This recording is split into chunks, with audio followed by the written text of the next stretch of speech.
So the major objective is to kind of recap on percentage increase, decrease.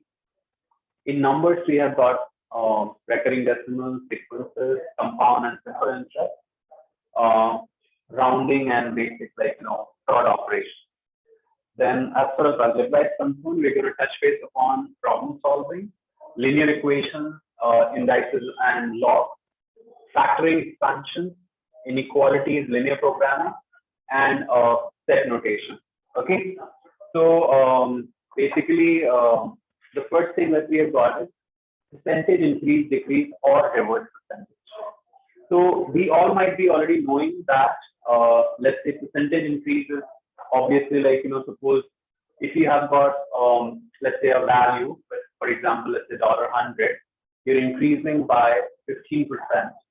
So when you're finding increase by 15%, so it'll be like, okay, so I'm going to do 100, 15% of this 100. So that's obviously, that's going to be 15 itself. So the new value of that $110 will be worth $115. So this is going to be the worth of it. Now, as a rule, you remember that if whenever you are increasing a quantity or decreasing a quantity by a certain percentage.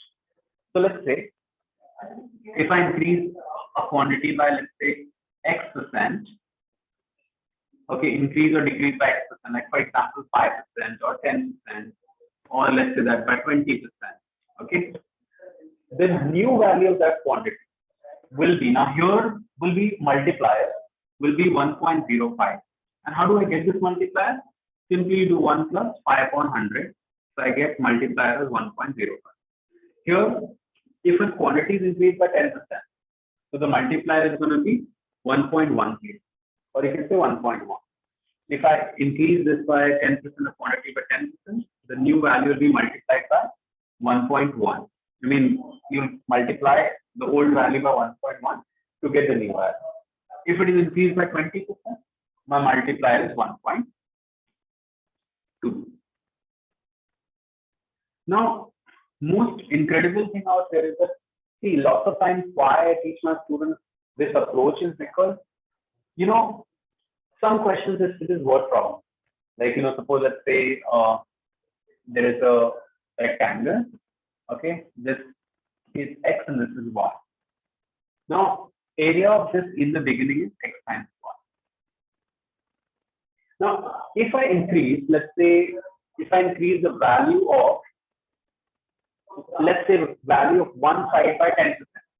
If I increase, let's say, X by 10%, this increase by 10%, and this Y, if I, let's say, decrease by 10%. So if I increase X by 10%, if I decrease the Y value by 10%. So I wanted to see what effect will it cause in my net area. Now, before I go to the percentage increase or not, I'll just remind you that percentage increase formula is increase upon original times 100. So if I increase, let's say, length by 10%, so firstly, original area is XY. And if I increase X by 10%, new value of X is 1.1. And new value of Y will be 0.9 times Y. So 1.1 X times 0.9 Y will be new area. The area will be 1.1 X times 0.9 Y. So if I'm going to basically do this thing, 1.1 times 0.9 XY, which is going to be 0.99 XY. So 1.1 times 0.9 is, so my new area that I have got is 0.99 times previous area. Now, if anybody can see that, okay, how do I find out the percentage increase or decrease? Now, remember that decrease is basically XY minus 0.99 XY.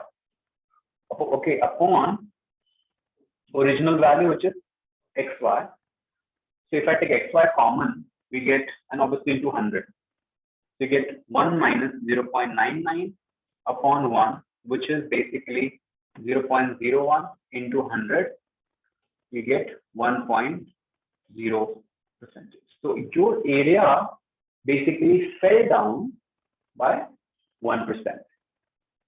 So this is a simple logic of doing calculation using percentage. Okay. Now, a lot of times that students make mistake in or they find difficult in manipulating such questions. So let us take one more example where your this concept is tested. Let us say that volume of a sphere. Now, volume of a sphere is given by 4 by 3 pi r cube. Volume of a sphere is given by 4 by 3 pi r cube. Now, what I would do is I increase the radius by 15%. Increase the radius by 15%. Calculate change in volume. Change in volume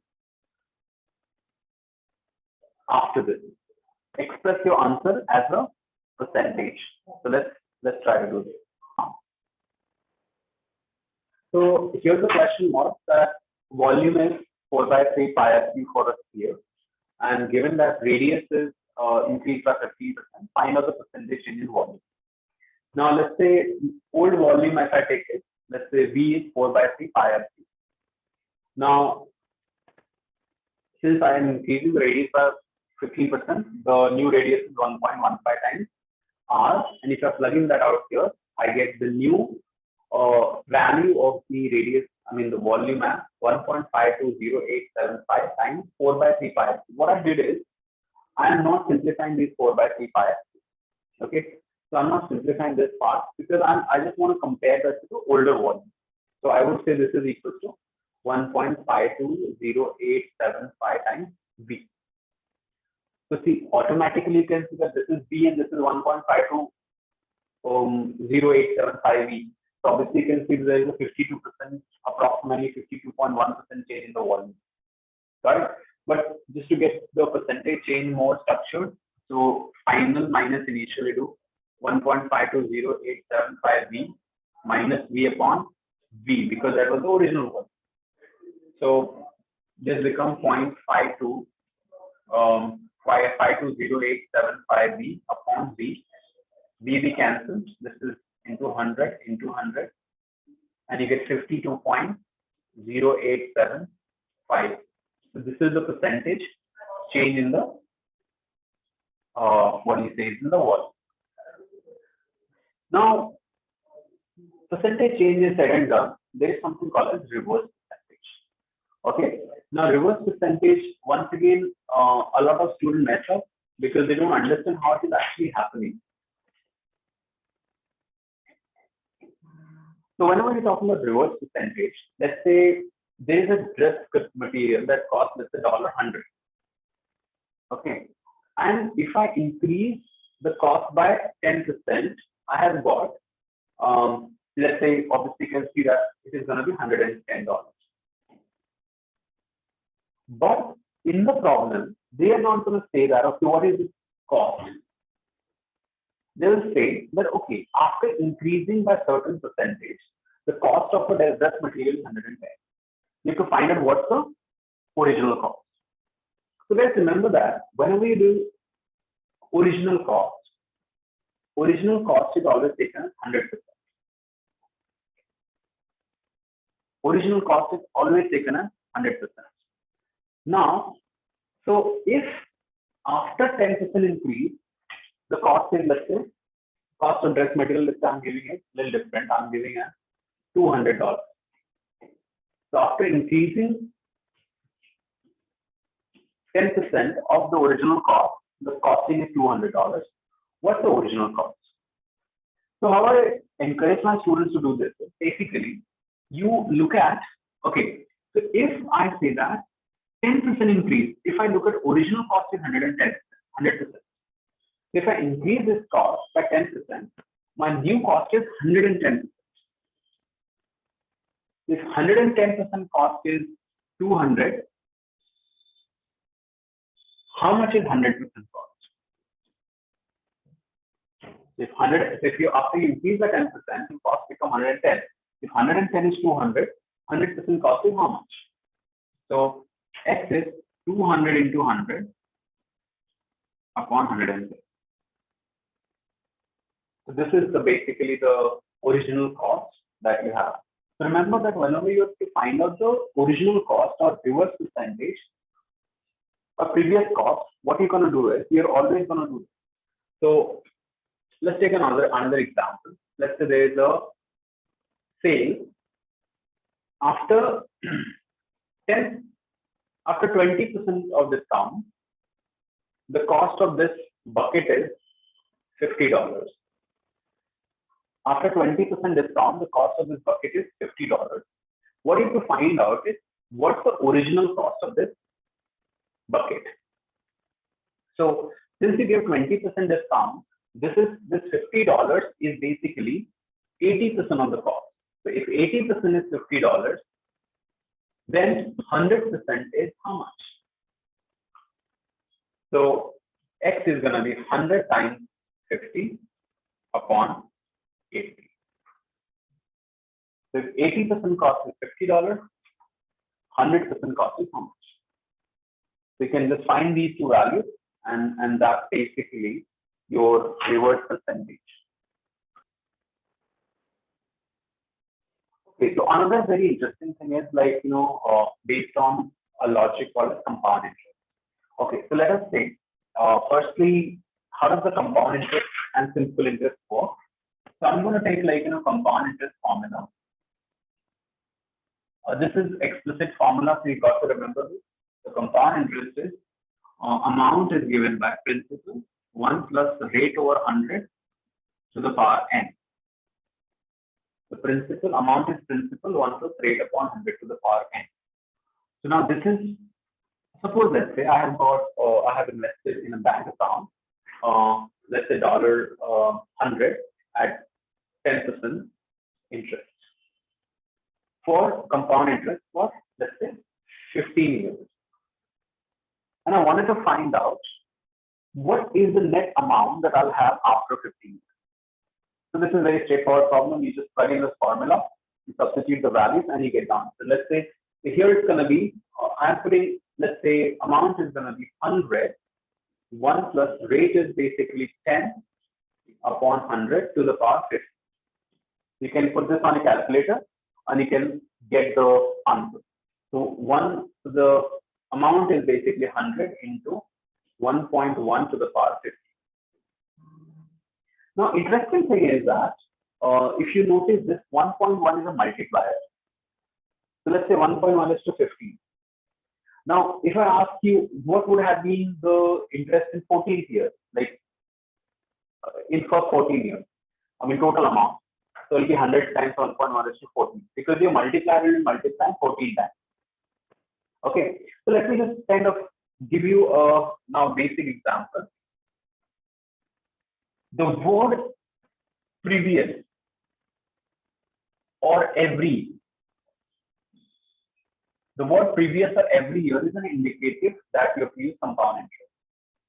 Okay, so I'm going to take like the varieties of questions from this compound interest formula. So let's say there's an island whose population stands at 15 million, and it increases 5% every year.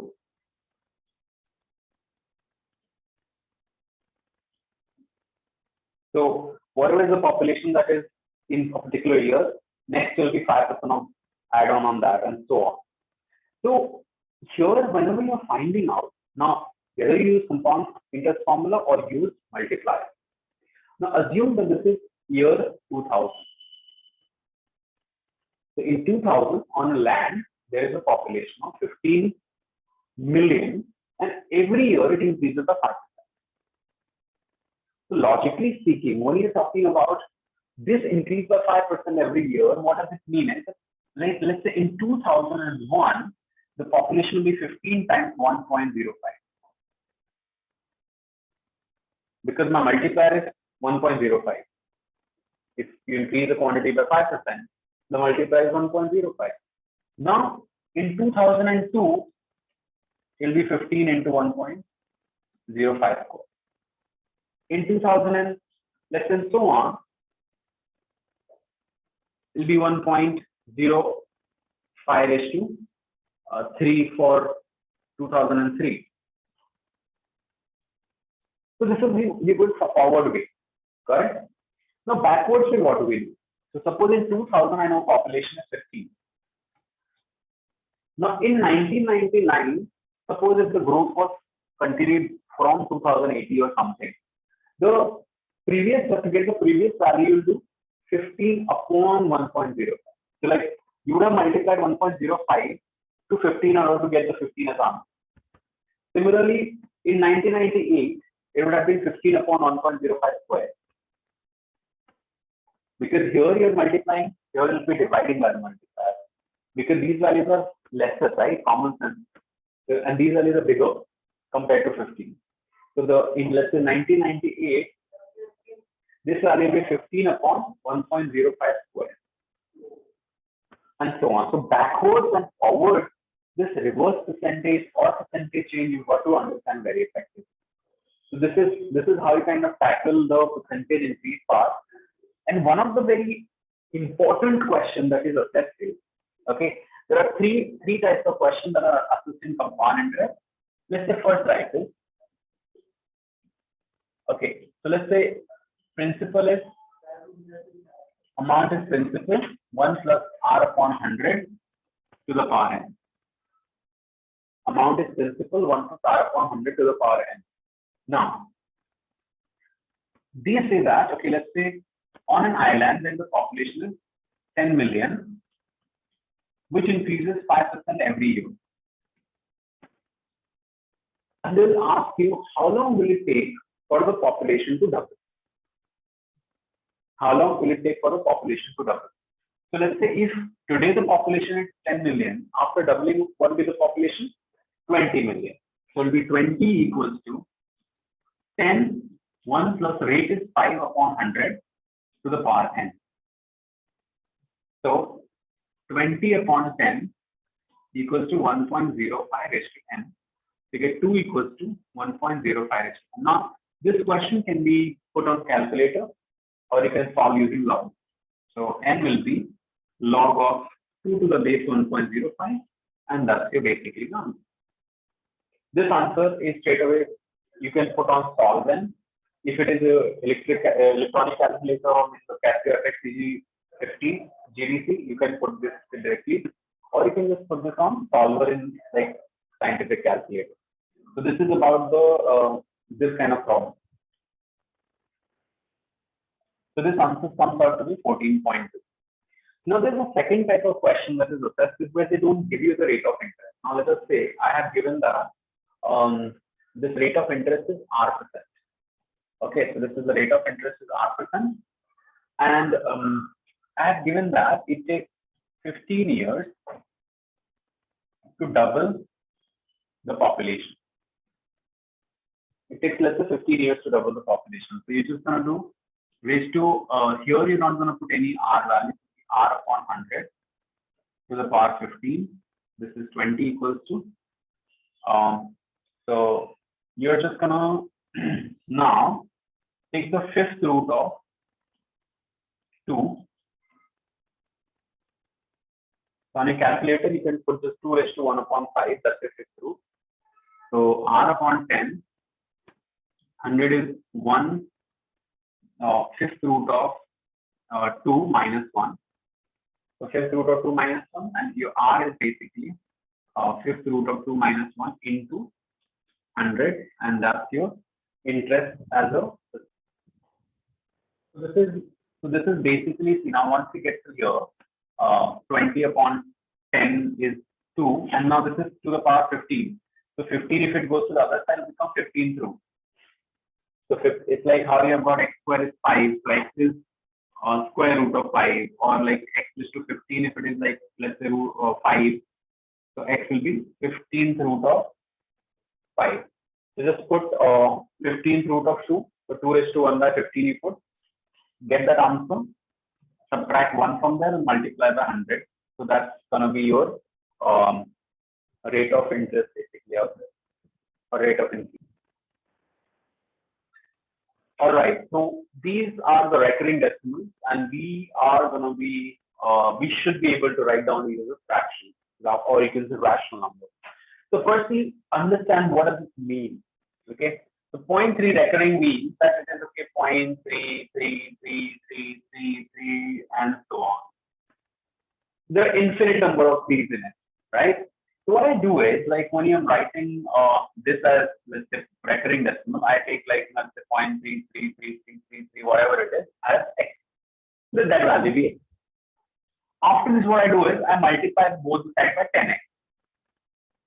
I multiply so that I will get exact recurring decimal after that main number. This will become 3.333333333 and so on. As many threes you want to put. Now I can break this as 3 plus 0.333333 recurring and so on. So now this part is nothing but x. So we got 10x equals to 3 plus x. This gives us 9x equals to 3.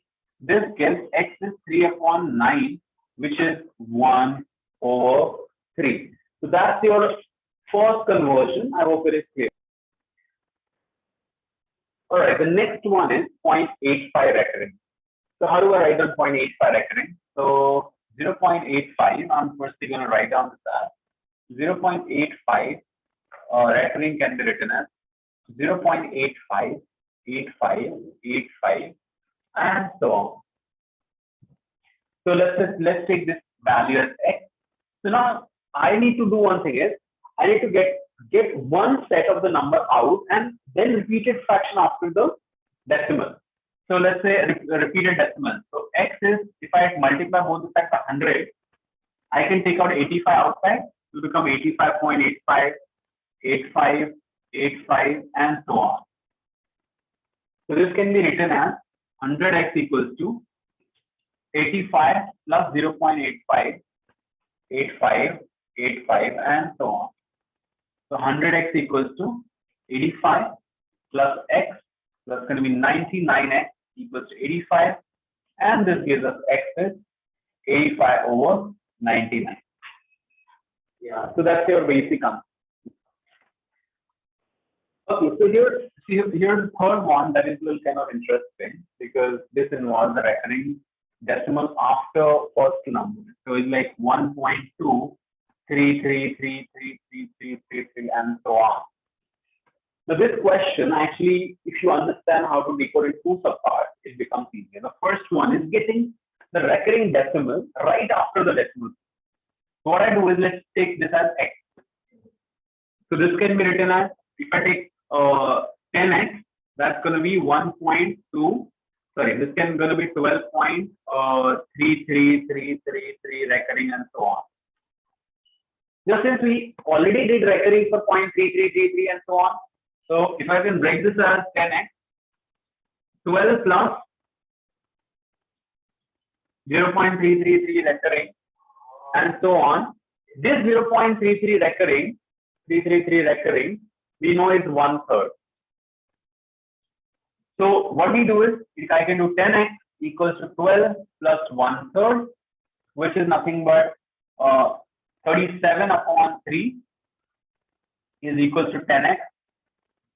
So x is basically 37 upon 30, and that's nothing but 1.2333 and so on.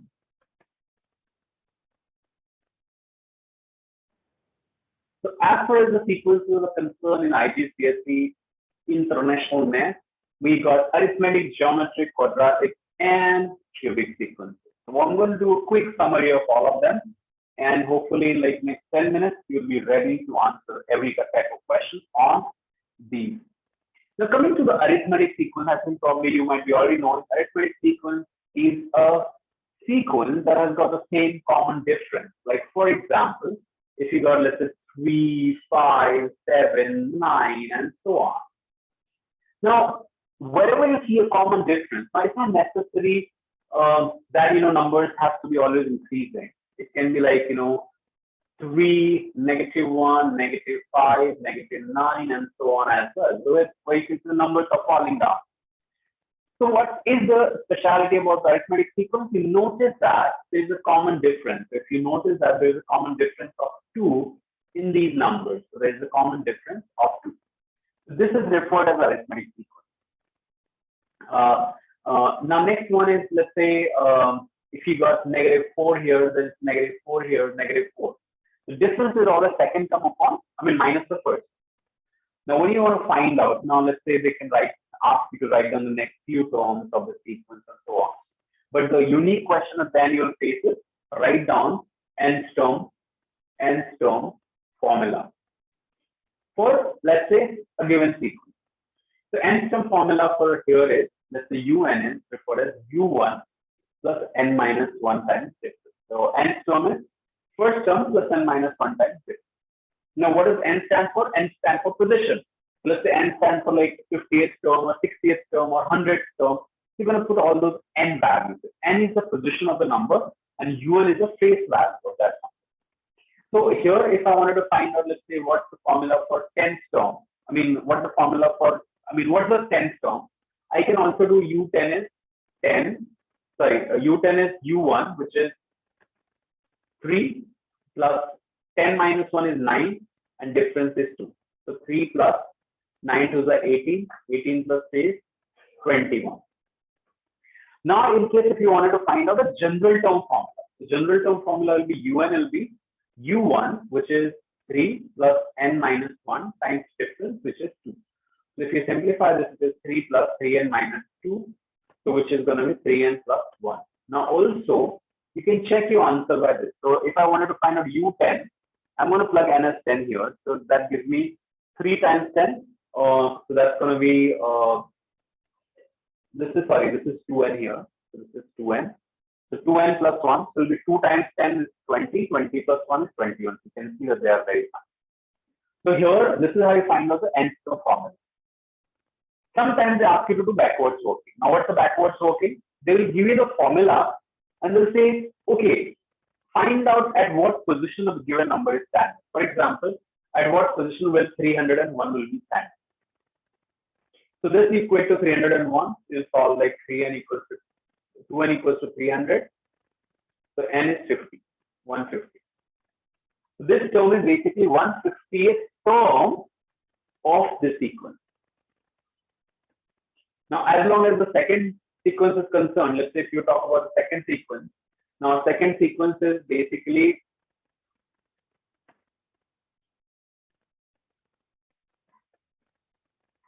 the second sequence is here. What we have is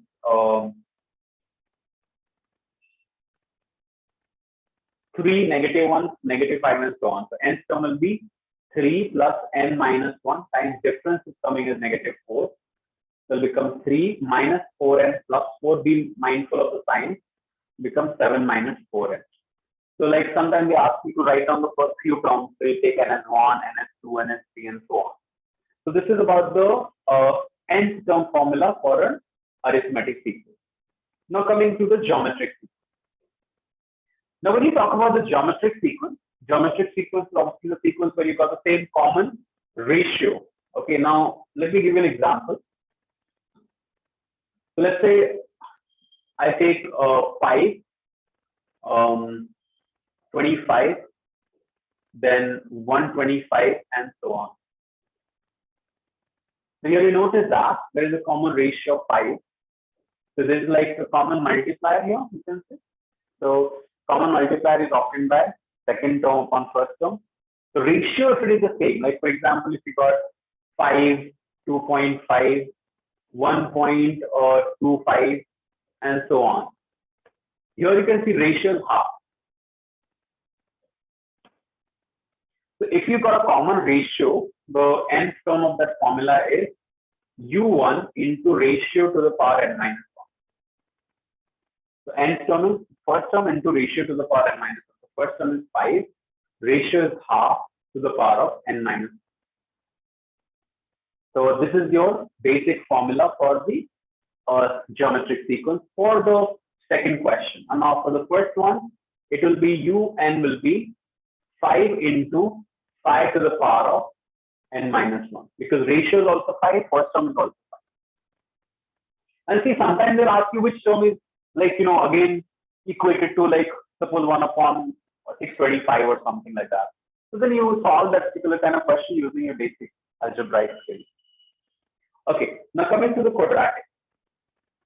So let's say when you're talking about the quadratic sequence. Now, quadratic sequences basically, when you notice, let's say, generally nth term is given by an squared plus bn plus c. Now, there is going to be a 3-marker question in paper 2 for sure in international math. So here I'm going to first show you how to derive the form. So let me just give an example. So assume that the nth term of a quadratic sequence is an squared plus bn plus c. So when you take n as 1, I get the first term as a plus b plus c. When I take n as 2, I get second term as 4a plus 2b plus c. When I take n as 3, I'll get 9a plus 3b plus c. When I take n as 4, I get fourth term, which is 16a plus 4b and plus c. So when I take n as 4, it will be 4 square times a plus 4 times b plus c and so on. Now you find out the first difference. When I do first difference for each of them, let's see what do we get. So 4a minus a is 3a, and 2b minus b is b, and c minus c is 0. So 3a plus b is this. Then similarly, 9a plus 3b plus c will become 5a plus 3b minus 2b is b. Then this is 7a plus b, and so on. After this, what do we get is, you take the second difference. The second difference is 2a. Here also is 2a. And next one also will be 2a. So if you notice, if my second difference is constant, here second difference is constant as 2a, we call it as a quadratic sequence. So whenever second difference is constant, it's referred as a quadratic sequence.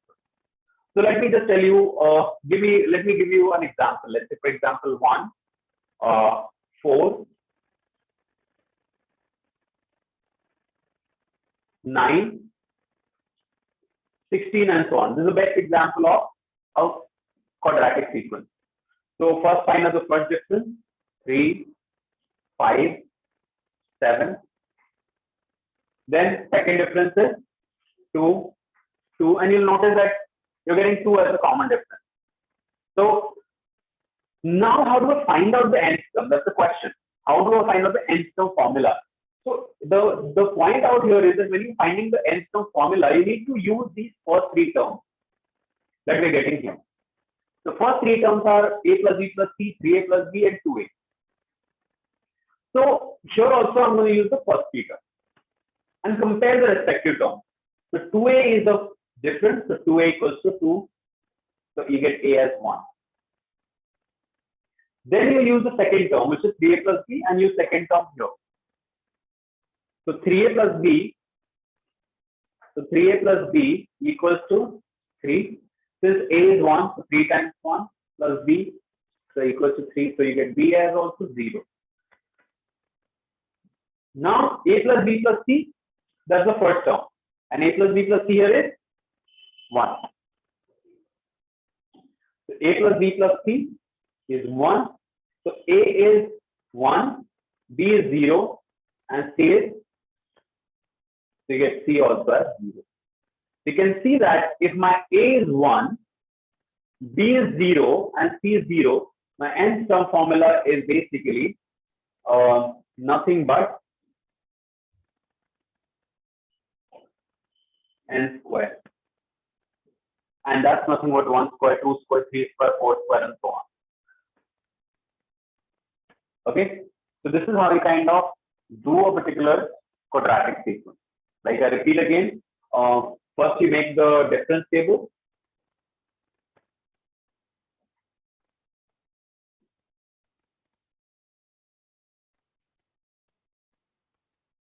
Yeah. So first you make the difference table. The difference table, the second difference must be constant, and then you compare each of the numbers. The first row number you're going to compare with the first row number that is here. The second difference is 2a. First number is 3a plus b, and the first number is a plus b plus c. And solve the respective values of a, b, c, and that's what is going to be your answer. So any cubic term, cubic sequence will be given by basically you will get nth term as an cube plus bn square plus cn plus c. An cube plus bn square plus cn plus c. I'm just going to write down the first 4 or 5 terms of each of the sequence. I mean this cubic sequence. So if I take n as 1, n as 2, n as 3, n as 4, n as 5, I'm not writing. So n as 4, 1 if I take, I get a plus b plus c plus d. N as 2 if I take, I get 8a plus 4b plus 2c plus d. If I take n as 3, I get 27a plus 9b plus 3c plus d. And rest one I'm not writing at this stage. Let us just use these 2 terms, or let me just write one more. So next one is 64a plus 16b plus 4c plus d. So now you take the first difference. The first difference is going to be 7a plus 3b plus c. Take the next difference, 19. So 19a plus 5b plus c. You can see also, right? So 7, so 3b, 5b already you got. 7, 19. Let's see what's the next term. 64 minus 27, 37. A plus 16. Now you can see like 3b, 5b. I think this should be 7b and plus c for sure. Yeah, this is 37 here. So 37a plus 7b plus c. Okay, now the second difference is basically 12. 19 minus 7 is 12a plus 2b. C is 0. Then here 37 minus 19. 18a plus 2b plus 0 means c is 0 here if you subtract. And then you take the last difference, which is 6a. So out here, you need to mug up these numbers. Mug up, or you can say remember them. So the third difference is 6a. Second difference, first number is 12a plus 2b. First difference, first number is 7a plus 3b plus 6, and first number is a plus b plus c plus 6. Okay. So let's try to find out the cubic term for this. Let's say my term is 2, 9, 28, 65, and so on. And I want to find out the nth term for this sequence. So let's say the first difference is 7. Here is 19, 9. Yeah, then 37 and so on. Second difference, 12 and 18, and this is 6. So now you just use these numbers. So 6a equals to 6. They get 6a equals to 6. They get a as 1. Then 12a plus 2b. So 12a plus 2b equals to 12. So since a is 1, so 12 plus 2b is 12. So b is 0. Then 7a plus 3b plus c. So 7a plus 3b plus c equals to 7. So 7 times 1 plus 3 times 0 plus c equals to 7. So c is also 0. And a plus c plus d is 2. So a plus b plus c plus d is 2. So out of this, I think b and c are 0. A is 1. So you get d as 1. So your answer is b is 0, c is 0, a is 1. So I'm just going to write down a is 1 here, and d is also 1. So these are gone. So you're going to get nth term here as 1nq plus 1, which is nq plus 1, which you can verify. So that's all about the sequences and numbered solution.